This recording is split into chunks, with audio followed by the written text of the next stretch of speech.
back this time last year, really probably a couple years ago, where I realized that although this business is providing for my family, it's probably not what I wanted anymore as far as the time that I had to put into stuff like that, the time away from my kids and my wife.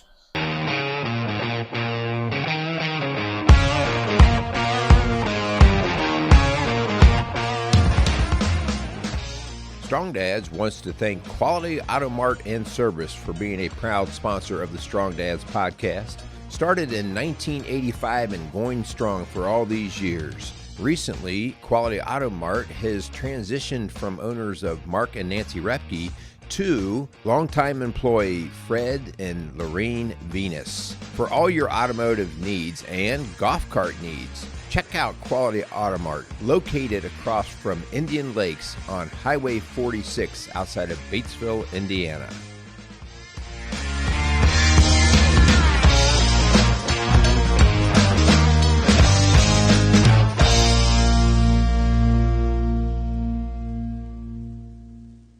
All right, welcome to Strong Dads, and I'm sitting here with Mr. Steve Naltner. Steve, how you doing? Excellent, Merle. How are you? Good. So we are out in front of some of Steve's business workings, and Steve, you used to own this area up over here, up behind that building, was a gas station. That's right. You don't own the gas station anymore, do you? Gas station. Yeah, what happened there? So I was in the business for 18 years. I had the store in Miamitown, Ohio. It was a BP. And then we bought this one about 9 years ago. But total 18 years in the business. But I also grew up working in the convenience store business for Jeff Reed. So I really had been in the business for almost 30 years. Was ready to move on to some other things. So I felt like the opportunity and the timing was right. We had worked them, built the businesses up. They were both doing really well. Had my family working there, and everybody had been doing it for a long time. So took advantage of the timing and sold them and got out. Yeah. And so now you're jumping into something totally new. Let's take a look at this. So now we've got, and I want to just blow this up a little bit. We got Steve's Elite Storage. What's this about? So I've got, I was looking to do some different types of businesses with some of the funds from the sales of the shops. So I looked at actually some stuff in Harrison, Ohio. There isn't a lot on the west side, and there isn't a lot out here to purchase that could be revenue streams for you. So this 3 acres was actually for sale for some time. So I ended up buying it back in April and decided to put some RV boat, and really it's any type of storage that you want, but the units are big. They're big enough for RVs. Yeah, they're huge. 50 foot deep, automatic doors. They're 14 by 14 foot on the doors. So what's really nice about these types of businesses is, you got to build your clientele up. But once you get to a certain point, the marketing really takes over with the people talking about it. So if you've got a good spot, and we feel like we got a good spot, we're close to the highway. The facility's brand new. It's obviously gated in and fenced in, heated units. So we've got a lot of amenities we can talk about when we walk down. But if you got the right spot, people will start selling it for you. So we're just in the beginning stages, but it's good. But it's not a lot of hands-on. So once you get the people in and you get moving, it sort of runs, I don't want to say like a computer or like a robot, but it kind of runs itself. We got a generator over here, so if the power goes out, that kicks on. Everything runs. It's a pin pad to get in. Everybody's got their own pin pad, and then they get their own garage door opener. Have a lounge that's accessible to the customers and to the members. So they don't really need me to be here 99.99% of the time. So other than coming up and checking on your business and those types of things, which I do, the thing really runs itself. So being in the convenience store business, those are open 7 days a week for 18 hours a day. Yeah. And it's not that you're physically there all the time, Earl, but, if the phone rings, you're dealing with it. If somebody doesn't show up, you're dealing with it. The last thing you want to do is shut your doors and not be open for business, because that's not going to bring in any customers. Yeah. So it's a lot. And to do that for as long as we did, it was time to move on to some other things. But doing stuff like this, I sort of pivoted into some other things we can talk about too. But this gives me more time at home with my wife and my kids, and hopefully in the next couple of weeks here when I'm wrapping up some things here, go do some traveling and spend some time with the family. So we haven't done anything. I haven't left the St. Leon area outside of maybe for sports since I sold the shops. So I'm definitely ready to get out and relax a little bit and do some stuff with the family. So good. Okay, I got a question for you. What's with the rock here? I mean, there's got to be a story here. Yeah, so we set it over here on the field behind you and just got it set up in place here. And there's a fella down in Cedar Grove that's going to come up. He's going to pressure wash it, and then he's going to engrave on the front end. Let's go take a walk. Let's go see what this place looks like. We'll go to the right here. So each of these has obviously a pin pad on it. And then this is number 4. So garage door opener. So these units are heated, and they're heated from the ground up. Okay, so you got heat down in the floor itself. Heat in the floor. So this building here is 353 feet long, and in the ground they have 9,000 miles of piping. Oh my gosh! And that is where the hot water runs through. So one of these units has a boiler room in the back. So it's 4 foot short, and there's a wall. So when you open the door up, you can't tell it's there. You can't hear it or anything. Yeah. But it's 4 foot short, and that's where the boiler room sits. And that pumps hot water into this concrete, and it holds these units at 60 degrees. Now when you open the doors up, the air from outside transfers in and that, but it does. If you close the doors and hang out here for a little bit, you'll start to feel it. You feel that, yeah. It feels real good. So electric, all your types of hookups back there. So it's got the RV plugs and regular outlets as well. Yeah. Everything they're looking for. Pretty nice. Yeah. So right here, the last electrical thing I have to do is bring the electric from here and put a plug in. But this is going to be where my pressure washer goes. So okay. I got it mounted on here. It's a wall mount pressure washing system. So mounted on here, we'll plug it in. I'll have a high pressure hose connected to it. So all you do when you want to use the pressure washer is come in and just pull that lever up. Yeah. And this will be ready to go, and you can clean your unit, and all that water will drain into there. Yeah. This over here is a dumping station. So they pull in and they hook up their hose to that. So they can dump gray water, black water, sewer water. Yeah. Wow. And that actually goes into the grinder pump. Okay, I was going to say, so you had to put it into a grinder pump to get it to the actual sewer line.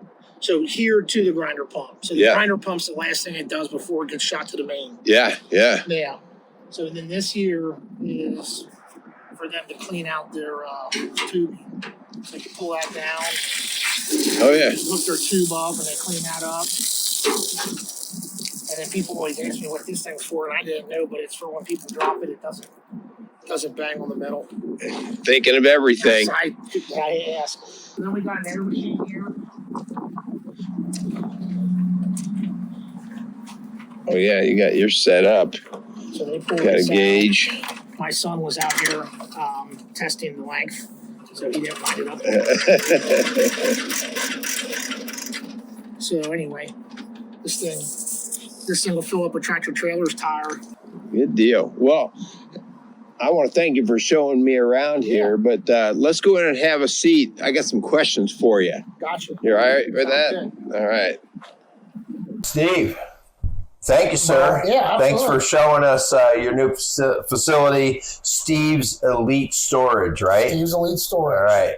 Well, Steve, you and I have known each other for a bit, and I know that there's more behind Steve Naltner than just the business guy. And part of doing Strong Dads is the challenge that Kyle and I and just Rock Solid Families and Ministry is reaching out to men and saying, hey, what kind of purpose are you working with?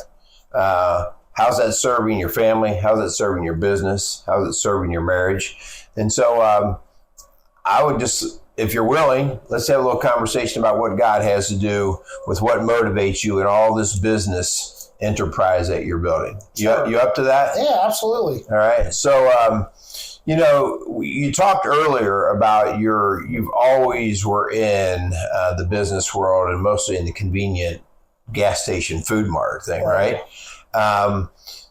When did you know that you kind of had a gift for running a business? Like, when did that hit you? Like, man, I can actually do this and do pretty well at it. Yeah, I think I've always had confidence in myself to be able to succeed. And success can be defined a whole bunch of different ways. I don't, a lot of people think about it as monetarily, but I wanted it to work. So I had a lot of drive and desire to want to be successful in what I was doing. And I've sort of had that approach with a lot of different things in life.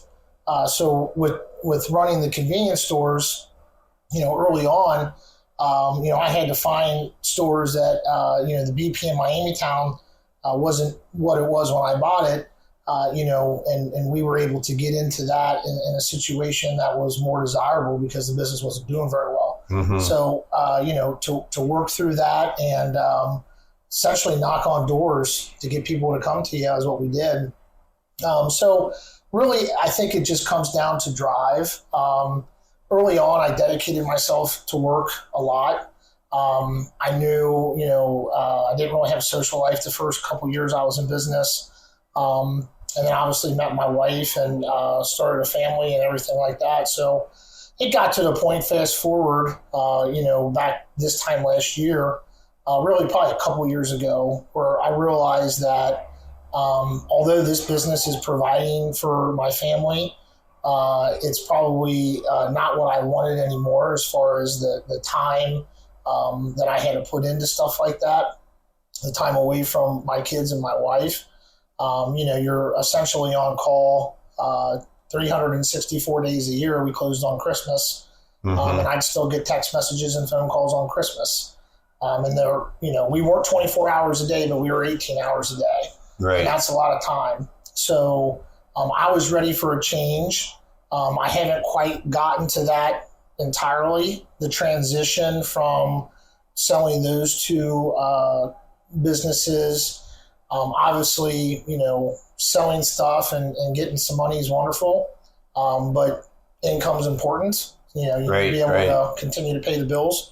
So I had, this last 6 months has been a transition for me. And with building this facility here, I took on the general contractor role.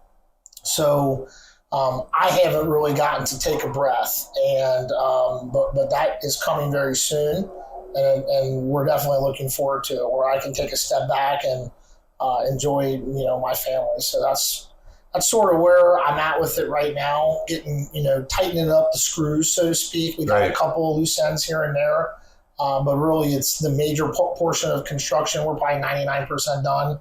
Like I was telling you, in my office and then in the lounge area, it's just hanging things on walls, and that can come down the road. So it's funny we're doing this now because I'm just about at that point where I can really say, okay, I'm done, and I can take a breath and start doing some stuff with the family. Yeah. Well, it kind of brings me to the idea or the question of, at what point, you're a young man, you've got drive, but at what point do you start to question what you're valuing? When you've got this many hours involved away from your family, you can all day long talk about, well, you're supplying and supporting the family, but they want more than your money. They want you. Sometimes it needs to be told to you, yeah. To be totally honest. Well, and I think that's a good point that you bring up. Like, sometimes we like to stay in the places that we tend to feel like we're good or get rewarded. So if I'm making money or getting pats on the back at work, it's like, well, listen, honey, you take care of home. I'm going to work. I'm going to work. And in the meantime, you can be missing out on what you need to have at home. So, So did somebody tell you, hey, maybe we could see a little bit more of you around here? I think that, I probably had some signs as well, but, conversations with the wife, conversations with my family. I had my mom and my dad who worked for me, two of my brothers who worked for me. So talking to them, talking to the wife, it was definitely I think after having conversations with everybody and talking with my wife about it, I was ready. Yeah. And sometimes when you're caught up in it, so you're in the day-to-day operation, it is the weeks turn into months and the months turn into years, and things go by pretty quick because you're busy. When you stay busy, time flies. So I was incredibly busy. And in the convenience store industry, those who worked in it or have owned those types of establishments know that there's always something to do. Yeah. And you could probably say that about anything in life. But when you have customers who are actually coming into your store at 9:30 at night, at 10 o'clock at night, at 4:30 in the morning, that changes it, because those are, you're actually dealing with the people that are spending money with you for that entire 18-hour period. So I think getting out of that immediately felt like 1,000 pounds off my back, where, I can put my phone down, and my wife might not like it sometimes because it's on silent. I've had my phone on silent a lot, and, I can call the person back if I need to. But that's something that I never could do. I wouldn't walk from one room to the next without my phone in my pocket, and it was always on, disturb mode. It really gives meaning to becoming slave to your own business operation. Absolutely. Yeah. Yeah. So, Steve, I also know that you have always been a supporter of the community, of local athletics and community activities and stuff. Where'd that come from? It's always been that way for me. I probably got into trying to help before I was even really probably able to help. I can remember, my first year of business, helping out with local wrestling programs and whatnot. Being that I was so involved with the business, I wasn't able to put a lot of time into volunteering for different things. I have coached some things in the past, and I'm coaching youth sports now for my kids, but I always tried to, I feel like everybody could always use finances, so I'd always try to help if I had it. And thankfully, I was blessed to get some stuff and get some finances, and I've been able to bless others with that. And, the youth sports or Rock Solid Families, Young Life. I've really, I love what you guys do, and I love what Nick Lawrence does over at Young Life, and there's some other local community stuff like that I try to get involved in. Even though I might not be the person that's there with the kids or helping out with the kids or helping out with the things that you guys do to help people, I know the type of people that I'm given to in those organizations, and I love doing those types of things. So, I'm glad that I'm able to do those types of things. Yeah. So I feel like it's been there really from the get-go. I've always been a person that wanted to help others. And when you can tie some type of a Christian-based organization to that, that's really where I like to be with those types of things. So. Yeah. Got a question for you. Yeah. Related to strong dads. I don't know, and you can decide whether you want to go down this road or not, but what's your dad's story? What was your dad like as a dad to you? And you've mentioned a couple of brothers and stuff. He was just up here. He pulled out, I think, when you pulled in. My dad was great. So he was self-employed for most of the time growing up. He's a devout Catholic. He goes to church every Sunday, and raised us really good. He was probably strict, but in a good way. I think that he, raised 4 boys to be respectful young men, and him and my mom, they laid down the law, and we followed through with it.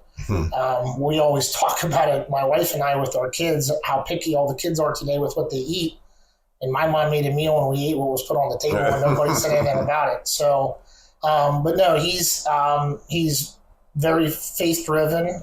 We actually were just talking about the priest from St. Peter's who's going to be doing that exorcist deal. And Father Vincent. Yeah, so I asked my dad if he wanted to go to that, and he said, "Well, I listened to the podcast." Yeah. I guess he had a podcast about it. Yeah. So anyway, but no, he's been a great role model. He's one of my mentors. I have a few of them, and he's one of them. And was a great leader, not just in work ethic, but also in faith. So he did a real good job paving the way for us. Steve, I asked that question because specifically in my line of work, I ask that question in just about every man I work with. Yeah. Most of the men that come in to see me are coming in because there's something going on that's not very pleasant in their life. Right. And when I see them stumbling around, one of my questions will be, tell me first a little bit about your dad's story. Tell me, and I will just tell you, I can't give you the percentage other than I know it's in the 90s. The percentage of guys who, if their life is wrecked or rough and broken and falling apart, their dad's story is the same. It's rough, it's broken apart, it's fragmented. And I ask you that because you are a guy who you do well, not because of yourself, not because of you created you, but you have a generation before you. Your dad poured into you. You're a product of your environment. Yeah, and you had 4 brothers, and I don't know all of them, although I know that you're all big old boys. Yeah. And I can imagine if you had no father, how you guys would have just run like a bunch of wild elephants over the house, right? Sure. Yeah, and so Dad had a strong enough thumb that he said, "Hey, boys, this is how we're going to roll here." Yep, he was. He was strict, but he was strict when he had to be. So when I look back, and we talked about this too with, sort of how kids were being raised today, and there was a little bit of a sense of fear that we had, and it wasn't a fear that you were fearing for your life. It was a fear that you were going to get dealt with if you weren't in line, if you were back talking your mother, or if you did something in school and those types of things. That was early on. You get to a point where you sort of become who you are, and you start watching your mom and your dad when they're growing up. I'm not saying that my parents are perfect, but they did an excellent job of raising the 4 boys. And I think who we are and how we are is a testament to how they raised us. Yeah. And so I'm close with my dad. I consider my dad to be honestly a friend of mine.